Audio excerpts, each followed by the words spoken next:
I'm Jen Taylor Skinner, and this is The Electorette. Today's episode is a little different. First of all, this is the first episode I've published since the election, and it's also the final episode of this season. And honestly, I didn't really know how to talk about the election. I didn't really know what I'd say in this episode. I have spent the last several years or so talking to women who've poured all of their heart and all of their energy into things like restoring the protections we had under Roe v. Wade. They're passionate about reproductive justice, about climate change, about book bans, right? About equality. They're passionate about creating a more just and equitable country and about saving our democracy. And I've been really lucky and I feel honored to have had these conversations. And collectively, whether we knew it or not at the time, we were all leading up to this moment, to this election in 2024, where we'd have a woman at the top of the ticket again. Someone who would hopefully usher in all of the change that my guests envisioned. But that didn't happen. And so here we are again. And I can't say that we're back where we started because we've made a lot of progress. Believe it or not, a lot of good has come out of the 2016 election. Record numbers of women and people of color have run for office, people from the LGBTQ community. There have been great books that have been written, activists that have been created and organizations created. So we're not technically back in the same place, but as a nation, we have repeated many of the same mistakes. And those mistakes resulted in Vice President Kamala Harris losing this election. And I think there's something really poignant and ironic that a Black woman, the daughter of immigrants, someone raised by a single mother, that this is the woman who was at the top of the ticket and the person who brought so much joy and hope to so many people throughout this campaign. But there is an irony in the fact that the most support for Kamala Harris, the most electoral support, came from Black women. And I know you've heard this before, but Black women understood the assignment. And I personally just wanted to have a conversation about that with a friend.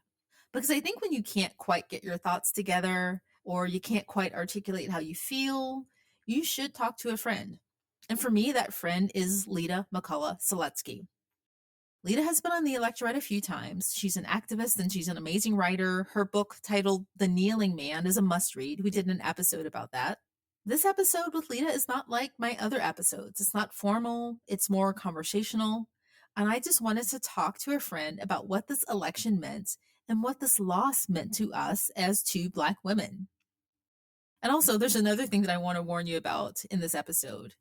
We were having some technical difficulties. The internet connection kept cutting out. So I lost the last 5 minutes of the conversation. I'm sorry about that. But there's so much good stuff here that I really wanted to publish this. We recorded this probably about a week ago, or maybe a little over a week ago.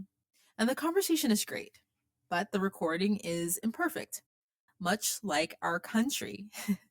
Anyhow, I've rambled enough, so I won't keep you waiting. Please enjoy my conversation with my friend, Leta McCollough Seletzky. Leta, how are you? Welcome, and thank you for joining me.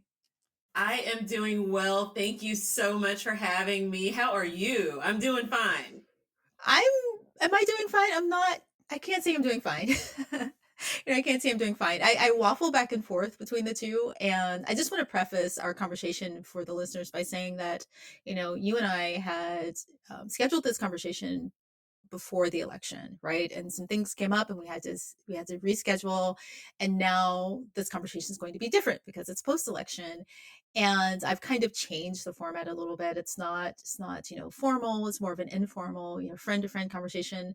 And just, I just wanted to let people know that that's what's going to happen, between two Black women, two women who, had great hopes for what would happen after this election. And that's where we are. And that's also why I wanted to start with asking, how are you doing? Because I think we need to be asking all of our sisters and everyone around us how they're doing right now. So Exactly. And I'll tell you the reason why I'm doing fine at this moment, because as you mentioned, it does change from moment to moment, day to day, is because I am in a place right now of radical acceptance. And I'm not trying to drop, a bunch of jargon, but I am in a place now where, as I said the other day on social media, now that most of the hoods are off, I can see this place so much better. And so now I can figure out how to proceed accordingly. Yeah. What does radical acceptance mean versus just acceptance? That's a good question. I think acceptance, is a term that's thrown around all the time where, accept the things you cannot change. But along with acceptance, I think implied in that can be a lot of, quite frankly, negative feelings that can fester underneath the surface. Like you might accept something, I might accept the condition. I'm going to give a lighthearted example of my kid's room. Like, okay, there's clothes everywhere. I accept it. There will be accountability, but this is really bugging me. I personally conceptualize radical acceptance as this is the way it is. This is the way that person feels, and they have made that known. They have expressed that, and that is going to have consequences. The way that society feels about marginalized people, particularly, Black people, particularly women, that has been expressed in the voting booth. And so I accept that, but I think radically accepting that for me means I will not be beating my head against a wall regarding this. I'm not going to be marching. I am not going to be pushing against what I have been told and exerting myself and expending my precious vibranium quality Black woman energy on this. Radical acceptance means, so Trump says today he wants to penalize institutions of education for diversity and inclusion training. Well, it's a blank stare for me. That's radical acceptance. It's a Yeah. blank stare for me right now. It's funny that you say the hoods are off, right? Because I think part of the reason it's so hard for me to have this conversation because I don't think that many of us thought that we would be here. And I want to preface that by saying that, this isn't out of some naivete thinking that racism and misogyny would be, would disappear or dissipate, because the rallies were so big, right? I didn't think that, right? I just thought that given what we were clearly up against, right? And the campaign made that very clear. People have been making that very clear all year for years now that democracy was on the ballot. Democracy was on the ballot. Freedom was on the ballot. Elections, having an election in the future was on the ballot. We've been very, very clear. And something as basic as your bodily autonomy was on the ballot. And I thought, given that choice, people will, I don't know why, even saying it out loud, I sound a bit naive, but like they would vote against their natural instinct to move in a racist direction or to move in a misogynistic, direction. And this analogy that I've been thinking about all week is that an asteroid. An asteroid's heading towards America, right? And you see it coming, everyone saying, look, there's an asteroid. And the only person in between America's demise and an asteroid is a Black woman. The choice is obvious. But now I'm thinking, I think that they would let the asteroid hit us rather than letting a Black woman save us. And that's just really, really sad. It is sad. And, I've thought of it kind of like how in the time of desegregation, when these communities, segregated communities, had a community pool that everyone enjoyed if they were white. And when they were ordered to desegregate public facilities, rather than share that pool, some communities opted to fill them in with concrete. And so I kind of think of it as rather than share the fruits of democracy and democracy itself with everybody, what has happened is folks have filled in the pool of democracy with concrete. So no one's going to have it. If we have to share it, then no one's going to have it. We'll just do something else. I love that. I love that analogy.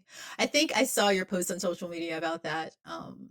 You also posted something on social media about leaning into our communities, right? And I thought that was really important. And I think that was last week you said that. And, I write about loneliness, right? I think this is something I think about a lot, in relation to Black women. And, I always think when I see people say, lean on your friends, lean on your family, lean on your communities, the assumption is that we all have someone somewhere to lean on. And that's not true. I think that assumption is even greater in the context of Black women, because the same thing about that trope, or about Black women being resilient and strong and being able to carry the weight of the world. The flip side of that is that then people will put the weight of the world on you, and then they won't save you when you need it. And it also comes with the assumption that we are not fully human, or that we don't have human vulnerabilities like loneliness. So I decided to look this up. Black women actually do. If you look at across all demographics, this was a study done by the Kaiser Family Foundation, and I'll post this in the show notes, that out of all of the demographics, Black women report the highest rates of loneliness, by gender and by race, right? And I just want to say that that's another vulnerability that we have that people don't consider. They assume that, since we are the matriarchs, since we are mama, that of course we're going to have people around us, and that's just not always true. And I don't know what I'm trying to say here. I'm just saying that, like, yes, we do need community, we do need friends, but Black women are, ironically and unfortunately, the people in our society who are least likely to have that community around them. I agree completely. And I agree that this trope of the strong Black woman has done a lot of harm.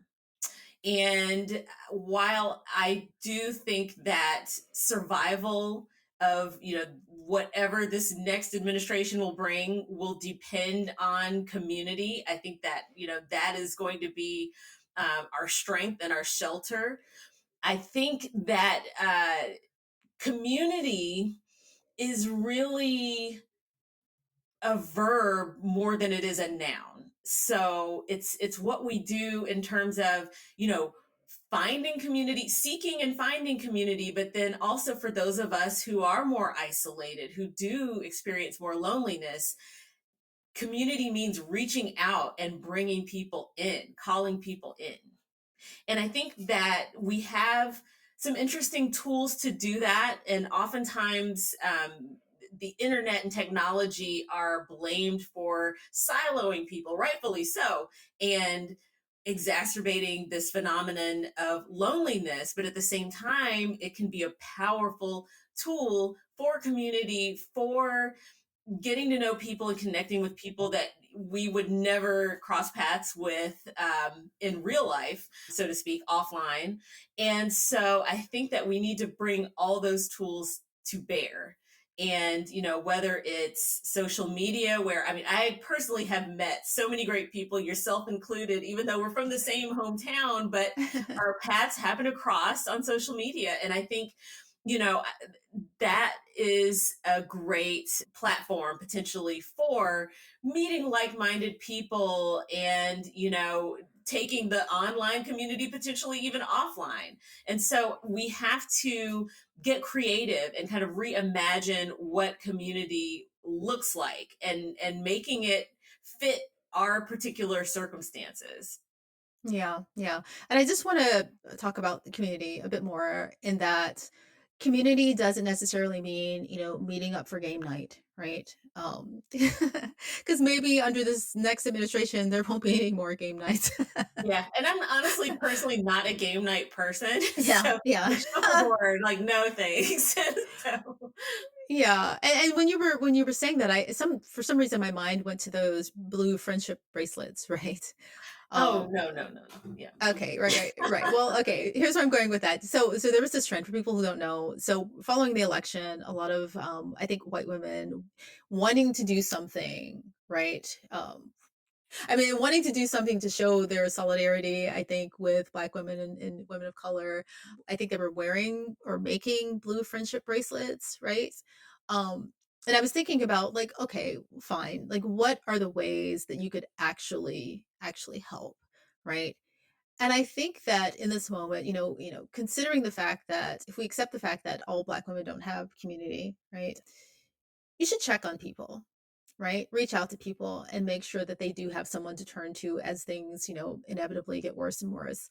And I think that, that is true for white women as well. If you see a Black person in your community, instead of offering them a friendship bracelet or something, right? Just make sure they're okay, right? Make sure that they have everything that they need to survive what's coming next, because what has not changed is that you have more privilege than they do.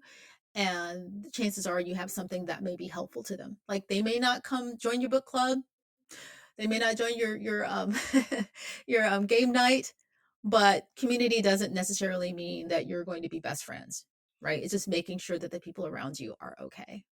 Right. And not centering the self, which, I find that some of these performative seeming actions, like the bracelet or what have you, the caps, um, it's performative and it's centering the self, and it's sort of, to me, it seems like an outcropping of this do something mentality. And to my mind, community is so much more about decentering the self and listening more than proposing or thrusting oneself upon another. Yeah. Speaking of, we haven't even mentioned her name, Kamala Harris, Vice President Kamala Harris. That's right, MVP, our MVP MVP. And that's forever. why, right? That's why we're here. A Black woman, right? And I often think about how is she doing in this moment? The woman, who is often so quick to smile and to laugh, and she brought so much joy to Americans where, when we desperately needed it. And I just want to say that, you know, even though they won the 2020 election, a lot of people, and I posted this on social media today, had not emotionally recovered from the 4 years after the 2016 election. We're all traumatized, there's PTSD, there's anxiety, and the threat did not go away, right? The threat didn't go away. He was always on television, threatening people, telling us what bad things he was going to do to people if he got into power again. And I think that for me, every time I watched that, that made me anxious, right? And so I think that is one reason there was so much joy and enthusiasm behind her campaign, because people were so thirsty for some joy, right? Even though he wasn't in office, he was still causing misery. And why was I saying this? I was thinking that, how is she doing? Is she still smiling? I'm hoping that she is. And I know that she has a lot of good people around her. But, that is a function of taking care of other people, right? When you give to people, you get back to people, right? She has good people around her because she spent her life in service, her career in service and giving to people. So that's just a statement more than a question. But, I feel like, I don't feel, I know that, Kamala Harris is really the best of us. Exactly. We gave her, she sacrificed whatever to this country, and look what they gave her back. Right. And I was thinking about that as I was driving home this morning from school drop off. And, still I'm not settled, just mentally, intellectually, emotionally,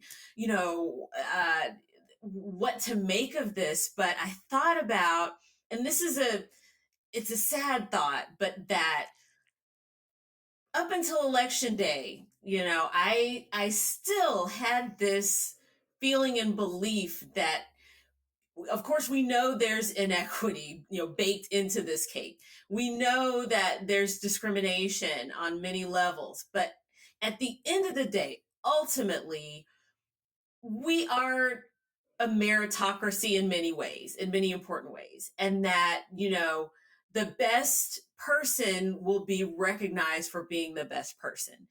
Someone who has a such an impeccable track record of public service, accomplishment, achievement, seriousness, sobriety in thought and action would always be recognized as, having a better um, array of qualities than a 34-time felon and adjudicated rapist, et cetera, fraudster. I mean, I could go down the laundry list. I really thought that merit was more powerful than it turns out to have been. And it's a sad thing. It's a sad thing to see that we are not living in a meritocracy, period. And that is one of the lessons that I think I'm drawing from this. I mean, again, I'm still not settled. I'm still processing. Yeah, I've gone through some different stages. People say stages of grief, which aren't necessarily in a particular order. I cried for the first time, 5 days after the election. I mean, I really just kind of felt numb at first. Yeah. And, of course, reliving the 2016 election night, reliving that again, something that, I mean, never in my wildest dreams did I think that that was going to happen again. And it certainly did happen. But yeah, now where I am is that this is not a meritocracy. So we need to stop saying that. If anybody's saying that, stop it. Yeah, and this is why I can't join those conversations online. I have not been able to join the conversations making, analyses or critiques of the campaign because so few of them are taking into account that she really was the best of us. And when I say that, I don't mean that she was, joyous and that she had the best celebrities. I mean, literally looking at her resume, looking at her career.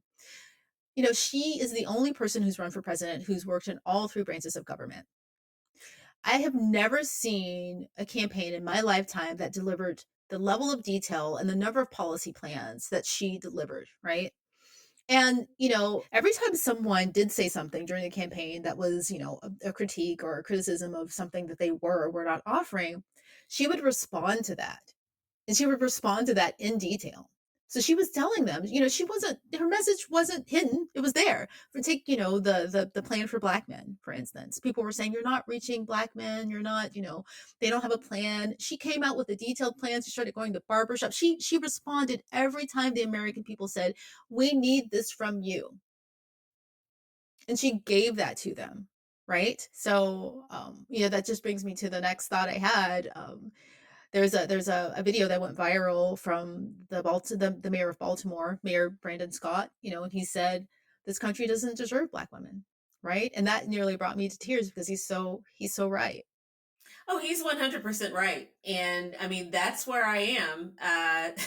And that's, kind of circling back to where I started, that it's a blank stare for me right now. So America has ordered up a platter of things with its electoral choice. As the returns are coming in, we're seeing where people have landed. So America's going to get what it ordered. And I'm not going to overexert myself trying to save America. I'm going to focus on me and mine. And I think that it makes people uncomfortable to hear us say that, but that's just where I am. Yeah. Well, so here's the thing about that. I've been hearing that a lot too, and I haven't said anything about that because whether we want to save other people or not, or whether we're intentional about saving other people or not, the work that Black women do to save ourselves inevitably has always, throughout the history of this country, benefited other people, right? Lots of examples of that. The Me Too movement, right? There's some other examples out, I could list them, I could go on, but let's just take reproductive justice, for example, and abortion rights. Black women are going to come up with some solutions for ourselves. We're going to come up with a network or a way to save ourselves, given what we've seen in Texas and, our women dying, trying to seek reproductive care. Whatever we do to solve that for ourselves will benefit all the women in this country. So whether we like it or not, just the nature of who we are is going to end up helping and saving a lot of people. And there's and hopefully it won't happen this time, but it's probably inevitable. That will not be reciprocated. I agree with that. I agree with that. That will be an offshoot naturally because, whatever it is that we do, that will be the playbook. That will be the blueprint. But what I'm seeing shift is the mentality, the draining mentality of carrying, mentally and psychologically this weight. I see us day by day getting freer of the expectation and setting boundaries that weren't necessarily set before with the clarity that we're setting them now. And I think that's helpful. I think that's moving forward. It's interesting because I think back to when I was practicing law in Texas. And so I was active in my local bar association and ended up on one of these they called it minority opportunities in the legal profession um, committees. And so I remember there was a heated discussion. Now, mind you, this was a long time ago, because I come from the 1900s. I mean, this is the early 2000s. I mean, we're talking like, probably 2006 or so. And I remember there was a black woman who was very adamant and very forceful and saying and pointing out that affirmative action has not benefited us like it's benefited white women. And that caused a lot of consternation on this board, which, even though it's minority opportunities, I mean, I'm trying to think of how many quote unquote minorities were actually on this committee. And I just remember how edgy that sounded at the time, even though, I mean, there are facts to back up exactly what she said. But it just sounded so like people didn't really ordinarily vocalize it so openly. And I just remember sitting there, as a junior associate, just trying to hang on to my little job. And I'm thinking, I'm just going to be quiet and just see what they say, But now, I mean, it's so evident. And what was once not said so frequently is now being shouted from the rooftops. And I think, among us as Black women, just reckoning with how our work has so often been exploited and capitalized on by folks who are not reciprocating. I think that is impacting how we plan to move forward. Yeah, yeah. That is pretty unprecedented for the early aughts. I can say, having someone, say that aloud, right? Yeah, no, I mean, that was like, it was sort of like, imagine a scene in a movie where, somebody walks into a bar and the music stops playing. Like, it was like one of those record scratch, the music just stopped playing, because it was just, nobody ever said that. Yeah. And now, I mean, look where we are. It's self-evident. It is manifestly true. So one of the things that we were going to talk about when we first had this conversation scheduled was about democracy. And you said something that was so brilliant. You said society's treatment of marginalized people, particularly Black women, is often a bellwether for anti-democratic trends, right? And I love that for, obvious reasons, because it's brilliant. But because another reason is because this election was about democracy. And I was reminded of that moment during one of the rallies for the Harris campaign. I think it was one of the last ones where Oprah was speaking, right? And I remember the irony of watching Oprah. She said something about the Constitution, like, you need to vote to save and protect the Constitution. And there was just so much gravity and urgency in her voice. She was almost pleading, like, please do this. Do you know what's on the line? And I thought, this Black woman, standing before, an audience of thousands of people, mostly white people, presumably, right? And just pleading with them to do the right thing, to do the thing that we need to save our Constitution, to save our democracy, to save our country. Now, this is a woman who, people think of, it really bothers me when they refer to Oprah Winfrey as being an elitist for obvious reasons. That's also another way of calling us uppity, but that's a whole other conversation. But this is a Black woman who was born in 1954 in rural Mississippi. Do you know how much poverty, Black poverty, was in Mississippi, rural Mississippi in 1954? I wrote about Okay. it. Yep. Yeah, there you go. And she's just like, please, please, save this country. And I just, what are your thoughts on that? Whew, so many thoughts. I had to watch that Oprah speech a couple of times just to digest the urgency and the clarity at which she laid out the stakes for people. And Oprah is not someone that I would consider a hyperbolic speaker. Oprah's a nuanced speaker.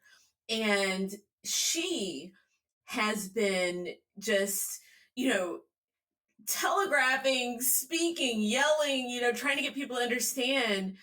One of the things that she said was, if you do not vote in this election, this may be your last chance to vote ever. I mean, I'm paraphrasing, but that's what she said. And if you do not vote, if you decide that you're going to pass up your chance to vote, then what you're doing is you are assigning over to other people your own autonomy, your ability to make decisions about your body and what happens to you. And, someone like Oprah, as you say, who came up out of, she does not come from an elite background. She was not born with a silver spoon in her mouth. She's one of these people, such a rare person in the sense that, she has this global stature that, I mean, it's sort of like one of the Avengers coming in, like, please, I'm using all of my powers. One of the most powerful people on the planet, one of the most powerful people, I would argue, in human history. And if that didn't do it, then it couldn't be done. Right, right. That goes back to, our putting up our best, the best that we have, right?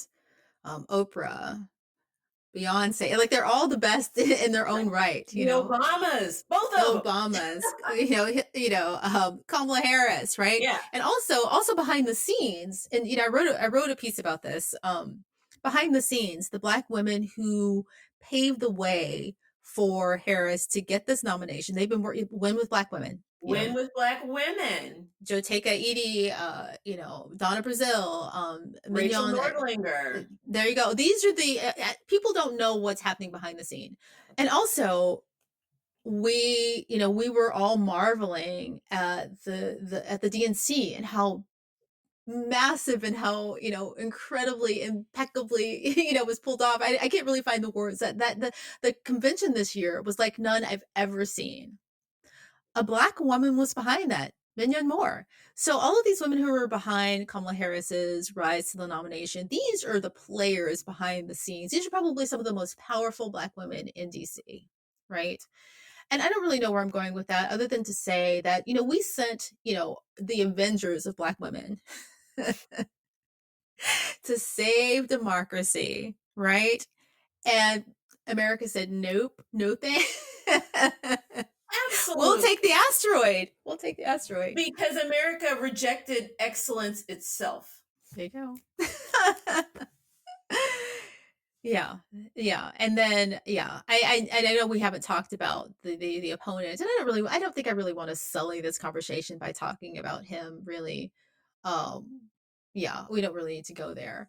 But I just want to, we'll just move on. Because this is a celebration. This is a celebration of Black women and everything. Like my spirit is settled right now. That's right. There you go. Anyway, speaking of democracy, one of the tenets. So if anyone's been paying attention to democracy around the world, America has been on a decline. Not just the Kamala Harris campaign saying it, not just Oprah saying it. Before this election cycle, years before, experts around the world were saying, the tenets of democracy were weakening in America. We were no longer a stable, fully functioning democracy. We were a flawed democracy. And I think a lot of people miss that, right? And one of the tenets that they cited as being a part of a functioning democracy was the erosion of our electoral processes, right? Having free and fair elections.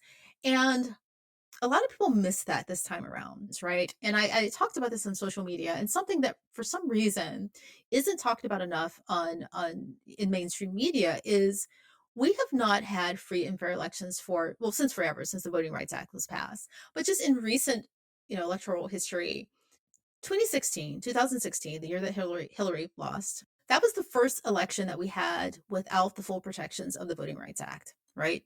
In 2013, Shelby v. Holder was a Supreme Court case that gutted the Voting Rights Act, right? And shortly after that, all of these states started putting in all of these voter suppression measures, right? So they had 3 years to do that. They had 3 years to degrade our voting, the quality of our voting process, right? Our electoral process. And so now we're at 2024. That's how many years later? Like 11 years later.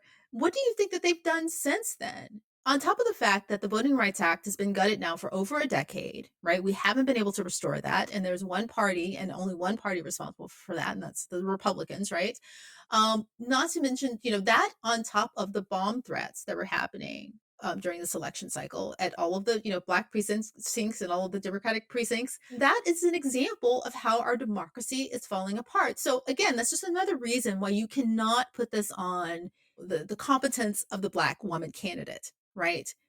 This is on the people who allowed the Voting Rights Act, or who wanted the Voting Rights Act to be gutted, who let voter suppression grow in this country. That's exactly right. And we have this pendulum swing in American history throughout. I mean, we all know how we started. I mean, let's start with 1619. Okay. And the fact that Black women really have been the backbone of this country in so many ways, including economically, to the point where the rules of paternal sort of inheritance change to make the status of a child pass through the mother, so that the children of Black women would be considered eligible for slavery. And so, the child follows the belly, or whatever they called that whole doctrine. That was changed so that Black women were basically trafficked, abused, and this was an incentive to exploit us in every way possible. They changed the rules to do that. And that is how we started off in this country, okay? Then throughout time, this long, this arc, the moral arc, we start to move toward freedom, and eventually we get to emancipation and we get to Reconstruction. The pendulum is swinging toward freedom. What happens? The pendulum swings back. We get the pushback to Reconstruction. We get Jim Crow and all those laws. So we swing back to unfreedom. Then the pendulum finally starts swinging back, and we get, Civil Rights Act, Voting Rights Act. We get these rights, and, we get the Warren Court and civil liberties, and, all of these things, Roe v. Wade. And so, to my mind, now what we're seeing is the pendulum once again swinging back, as it did after Reconstruction, back towards the Jim Crow side, back towards the unfreedom side. And so a lot of these, anti-democratic actions that we're seeing in the United States, to me, represent this reaction to freedom, to, this move toward equity. And so now folks want to demonize DEI and critical race theory, which is so often actually a misused term. So we are becoming more anti-democratic. And you mentioned that most people hadn't gotten that memo, hadn't heard that news. And that is because I think in large part, the news sources that people are getting are so siloed and so dishonest. So I'm back. And again, my apologies that I didn't get the last few minutes of this conversation. I hope there was something there that resonated with you. And I also want to tell you that the electorate will be back after the holidays, because we still have so much work to do. Tough times are ahead of us. So I hope that you take Leta's advice from this conversation and connect with your communities over the coming weeks. We will all need our communities to get through this. That's what I'm going to do. I'm also going to decorate my Christmas tree. I'm going to bake a lot of stuff, some cakes and some cookies. I'm going to take a lot of naps, and I'm going to enjoy my family, and I'm going to enjoy my community. Oh, and one last thing. If you've enjoyed the Electorette over the past few years, please give us a review on your favorite podcast app. That will really help us. But seriously, please enjoy your holiday season. And thank you for supporting the Electorette. And I will see you on the other side.